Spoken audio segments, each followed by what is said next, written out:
Itu kalau waktu itu sebenarnya yang mimpin rapat siapa ya waktu itu ya? Waktu itu ya Pak, kalau nggak Pak Taufik, Pak Sani ya. Oh gitu ya, artinya bukannya Anda ya waktu itu ya? Bukan ya. Itu Oh. karena kan pimpinan dewan kok kolektif kolegial. Oh. Waduh, dipanggil KPK soal pengadaan tanah Pulau Gebang. Begini penjelasan Prasetyo Edi PDIP. Rumah DP 0 Anies bakal kebongkar? Ditulis oleh tim redaksi jurnal dikutip dari berbagai sumber. Pengumpulan alat bukti masih terus dilakukan berupa pemanggilan saksi-saksi untuk dilakukan pemeriksaan di Gedung Merah Putih KPK, dan sejauh ini ketika jabatan Gubernur Anies tersisa 2 bulan kurang.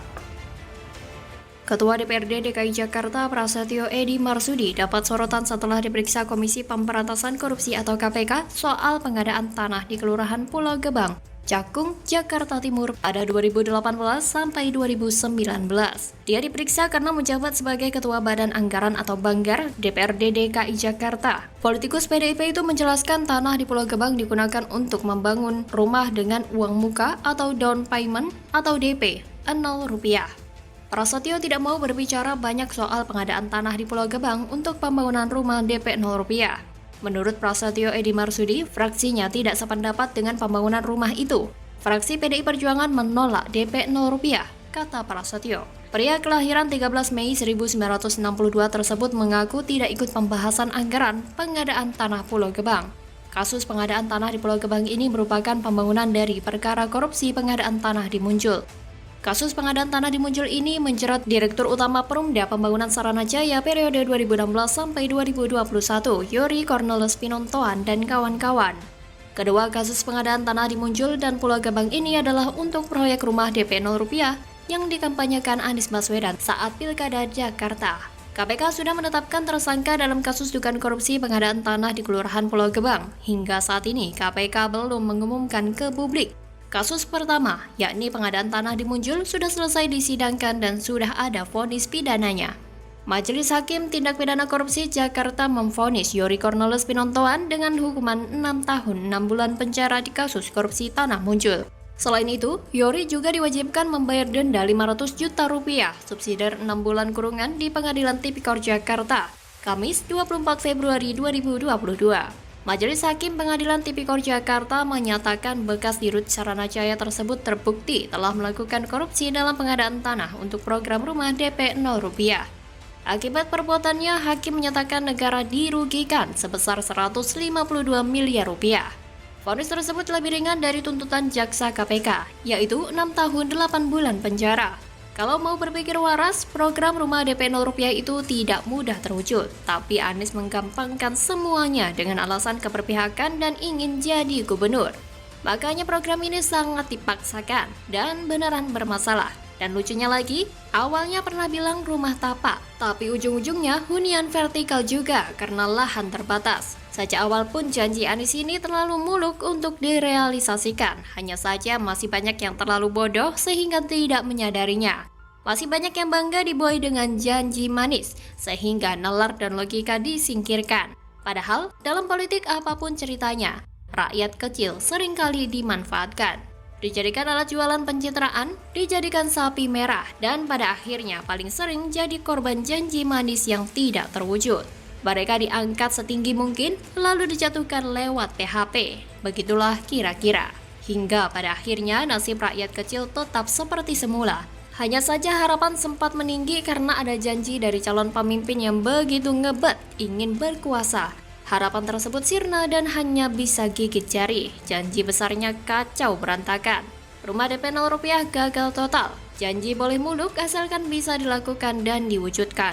Yang parahnya ada orang yang sebenarnya tidak mampu terbukti sebagai menteri pecatan, tapi masih memaksa jualan janji mulu. KPK diharapkan membongkar tuntas kasus yang sudah dimulai diperiksa dan jangan berhenti tanpa ada penjelasan dan kejelasan seperti kasus dugaan korupsi Formula E. Penggeledahan sudah dilakukan dan harus segera ada pengumuman siapa tersangkanya dan penuntasan pemeriksaan dalam kasus korupsi tanah Pulau Gebang.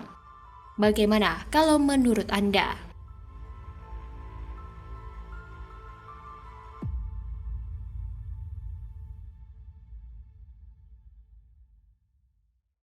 Tingkat kepuasan masyarakat atas kinerja Pak Jokowi itu menembus angka 80%.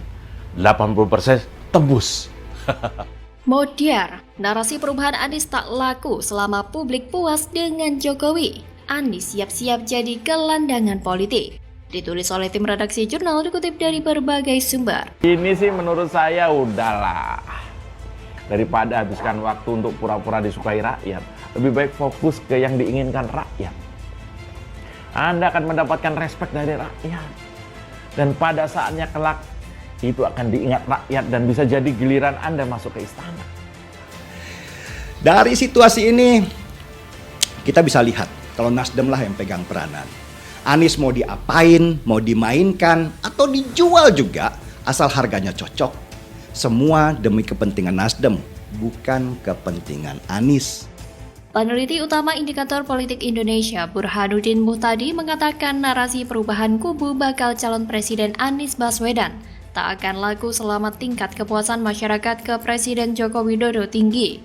Sebagai informasi, temuan terbaru Lembaga Survei Indonesia atau LSI menunjukkan 76,8% publik masih merasa puas dengan kinerja Jokowi. Burhanuddin pun merasa temuan itu akan berdampak negatif ke kubu Anies. Ini jadi sulit bagi Mas Anies Baswedan ya, karena Mas Anies dari awal terlalu menarasikan jadi figur antitesis. Mungkin bukan Mas Anies sendiri ya, tetapi orang sekitarnya. Maka ketika ada 76,8% yang puas, sulit bagi kubu Mas Anies jualan narasi perubahan. Mau berubah gimana? 76,8% puas? Ujar Burhanuddin menanggapi temuan LSI dikutip Senin 10 April 2023. Padahal dia berpendapat Anies sebenarnya sosok yang lebih dekat dengan Jokowi dibanding figur capres lainnya. Setidaknya menurut rekam jejak Anies sebelum Pilkada DKI Jakarta 2017. Meski begitu, Burhanuddin menjelaskan Anies sejak menjadi Gubernur DKI Jakarta kerap mencitrakan dirinya seolah jadi gubernur alternatif istana. Citra itu melekat hingga kini. Akibatnya ketika masyarakat masih puas ke Jokowi, Anies tak akan mendapatkan momentum. Sebaliknya, ketika survei indikator pada November 2022 menunjukkan tingkat kepuasan ke Jokowi turun dari 72% ke 66%, Anies untuk pertama kalinya menyalip Prabowo Subianto ke posisi kedua bakal capres pilihan. Jadi poinnya di sini adalah melihat kontestasi sekarang itu sulit buat Anies Baswedan mendapatkan insentif elektoral sepanjang approval rating atau kepuasan masyarakat ke Pak Jokowi di atas 70%. Lagian Anies mau mencitrakan dirinya seperti apapun, dia tidak akan menang. Jangankan dilihat dari kepuasan terhadap Presiden Jokowi, dari hasil survei saja Anies kalah telak. Menurut survei dari Litbang Kompas yang dirilis pada 22 Februari 2023, Anies Baswedan berada di urutan ketiga dengan elektabilitas 13,1%. Bakal calon presiden yang diusung Nasdem, Demokrat, dan PKS rupanya turun dibanding sebelumnya pada Oktober 2022. Saat itu Anies Baswedan yang merupakan mantan Gubernur DKI Jakarta ini berada di angka 16,5%. Lalu siapa capres yang ada di atas Anies? Survei elektabilitas capres Litbang Kompas Januari 2023 ini menempatkan Gubernur Jateng Ganjar Pranowo di posisi pertama. Perolehan angkanya 25,3%. Elektabilitas Ganjar meningkat setelah pada Oktober 2022 di angka 23,2%. Sementara Ketua Umum Gerindra Prabowo Subianto berada di urutan kedua dengan 18,1%.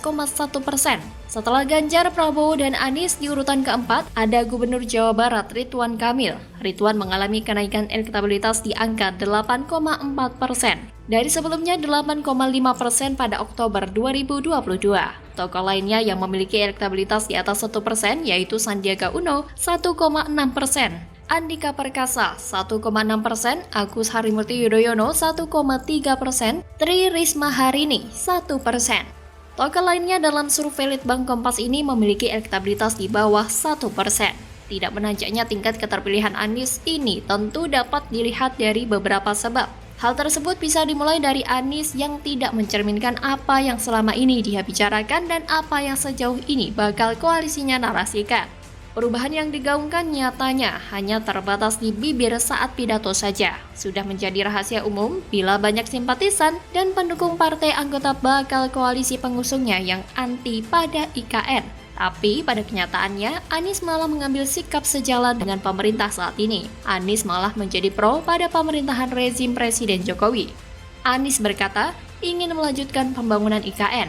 Terakhir, bisa jadi realnya pendukung oposisi ya memang hanya segitu-gitunya. Jumlahnya tidak seberapa, tapi bisingnya seakan memenuhi satu negara. Kekuatannya tidak seberapa, tapi hanya kencang di suara. Yang pada intinya mereka sama sekali tidak besar secara kuantitas, apalagi secara kualitas. Bagaimana kalau menurut Anda?